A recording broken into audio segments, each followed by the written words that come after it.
that you do in your life, you have to have a thought before you initiate an action, right?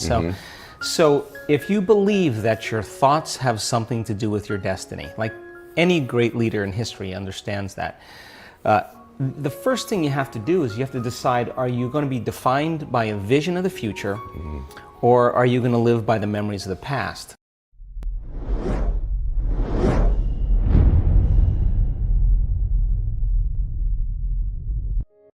Hello guys!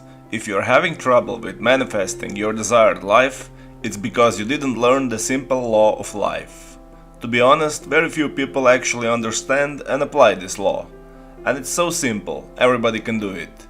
Dr. Dispenza explains what we need to do to bring the magic in our life. You will manifest like crazy.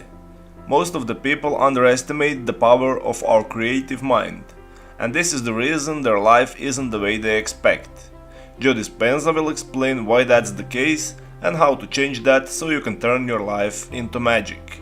Before I leave you with Dr. Dispenza, if you love his work and you don't want to miss my new videos, hit that subscribe button and the bell button next to it. Enjoy! So, I'll give you an example. Most people wake up in the morning and your brain is a record of the past. It's an artifact of everything you've learned and experienced to this moment, right? It's a memory bank. So most people wake up in the morning and they start thinking about their problems, and those problems are connected to certain people and things at certain times and places. And the moment they start turning on those circuits, those memories are actually causing them to think in the past. Every single one of those memories has an emotion associated with them, and emotions are the end product of past experiences. So then, the moment they recall the event or they recall some problem in their life, they start feeling unhappy, they start feeling discouraged, they start feeling anxious.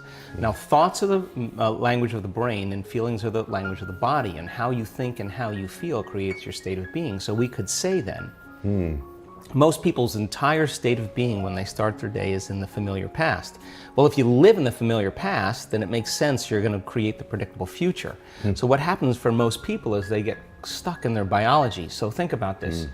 Your body is your unconscious mind. It doesn't know the difference between an experience in your life that creates an emotion and an emotion that you can create by thought alone.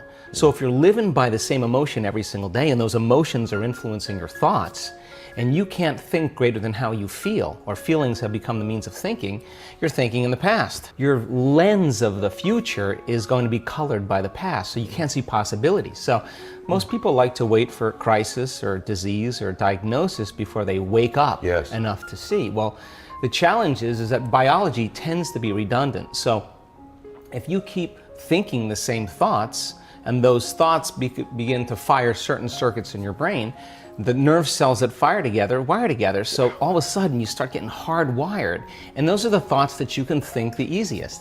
At the same time, those thoughts produce chemicals called emotions, and the next thing you know, your body gets accustomed to living by the same emotions, and it could be guilt, it could be unhappiness, it could be pain, but at least it's familiar to you, at least you can predict it. So some people would rather cling to the familiar than take a chance in possibilities. So for most people then, they say, well, I don't really see how my thoughts have anything to do with my destiny. Well, that's because 95% of those thoughts are subconscious programs, right? So you're not even conscious that you think those thoughts. So the first step to change is starting to think about what you've been thinking about and change it. And then when you begin to observe those thoughts, you're no longer the program, you're the consciousness observing the program. Just simply by being an observer of your thoughts. Right, so most people though, when you do that, when you decide to really take a look, it's like lighting a match in a dark place. So you feel uncomfortable. So it's easier to turn on your TV, it's easier to play with your cell phone, to distract yourself from those feelings. Well, when you understand that change really requires becoming uncomfortable to a certain degree, and that's normal, that you're leaving the known and you're stepping into the unknown, then it begs the question, what thoughts do you want to fire and wire in your brain? Because your attention on those thoughts begins to reorganize circuitry, remold the brain. Because most people are waiting for their life to change. So they can feel gratitude, to feel abundance, to feel whole. You know, that's the old model of cause and effect, you know. So if you're living with emptiness, you're living with lack, you're living with pain, most people have been conditioned that something out there has to take away this emptiness or feeling inside of them. But if you believe that you're creating your life, and you're living by lack, well, lack isn't going to create abundance, right? So then it makes sense then that you don't really actually create wealth, you generate wealth, you generate abundance. So the moment you start teaching your body emotionally what that future is going to feel like before it's made manifest, well, your body, as the unconscious mind, believes it's living in that future in the present moment. Now, it's a scientific fact that it's the environment that signals the gene, okay? The end product from an experience in the environment is an emotion. So when you begin to embrace an elevated emotion, you're beginning to signal the gene ahead of the environment. What's the importance of that? Well, genes make proteins, and proteins are responsible for the structure and the function of your body. And the expression of proteins is the expression of life. So by you creating an elevated emotion and teaching your body what that future will feel like before it's made manifest, your body's starting to live in that future reality in the present moment. Now here's the key. If you were able to become familiar with gratitude, become familiar with wholeness, become familiar with abundance, to become familiar with freedom, and you're able to generate those chemicals every single day, more than likely you would be walking around feeling like your future has already happened, and you would no longer be looking for it to happen. You would already feel like it has happened. Now, what is the importance of that? Well, you're literally becoming somebody else. So you're leaving your lack, you're leaving your guilt, you're leaving your emptiness behind. And how you think, how you act, and how you feel is your personality, and your personality is intimately connected to your personal reality, your life. So then if you want to change your life, your personal reality, you got to change your personality. And here we go again. You got to start becoming conscious of your unconscious thoughts. You got to start noticing how you act, how you speak. You got to pay attention to how you're feeling. Some people would live in guilt their whole entire life and don't even know it's guilt because at least it feels like them. So then when you start doing that, you begin to objectify your subjective self. So then when you begin to make small changes, back to thought, a new thought should lead to a new choice. A new choice should lead to a new behavior. A new behavior should create a new experience, and a new experience should create a new emotion. And that new emotion is teaching your body chemically to understand what your mind has intellectually understood. Now your body is embodying the truth, right? So then the new emotion should inspire new thoughts, and that's called evolution. So how do we get stuck? It's really simple. The stronger the emotion you feel from some event in your life, be it a betrayal or a trauma or whatever, the more altered you feel inside of you, the more you pay attention to the cause outside of you. So the brain takes a snapshot. It freezes an image and embosses that pattern neurologically in the brain, and that's called a memory. So we create long-term memories from strong emotional events, okay? So some certain people have a strong experience in their life, and it catches all of the brain's attention. So now they think neurologically within the circuits of the past experience, and they feel chemically within the boundaries of those emotions. And so how you think and how you feel creates a state of being. Now here's the problem. That if you don't know how to mediate or control your emotional reaction to that event, and you keep that refractory period of chemicals going on for extended periods of time, so that the event produces a chemical change, and the body needs to return back to homeostasis or balance. But if it can't, then the elongation of that emotional reaction for weeks, say, for days or weeks, is called a mood. So you say, Ed, what's wrong with you? I'm in a mood. Why are you in a mood? Well, this thing happened to me 5 days ago, and I'm having one long emotional reaction. So then what you do is you keep telling the story about it, keep firing and wiring the same circuits, and you keep conditioning the body into the past. So then you wake up in the morning, you look for the emotion. So then now, all of a sudden, you keep it lingering for weeks or months. That's called the temperament. Well, why is he so angry? I don't know. Let's ask him. Why are you so angry? Well, this thing happened to me 8 months ago. I'm having one long emotional reaction. I'm memorizing my emotions. You keep it going on for years on end. That's called a personality trait.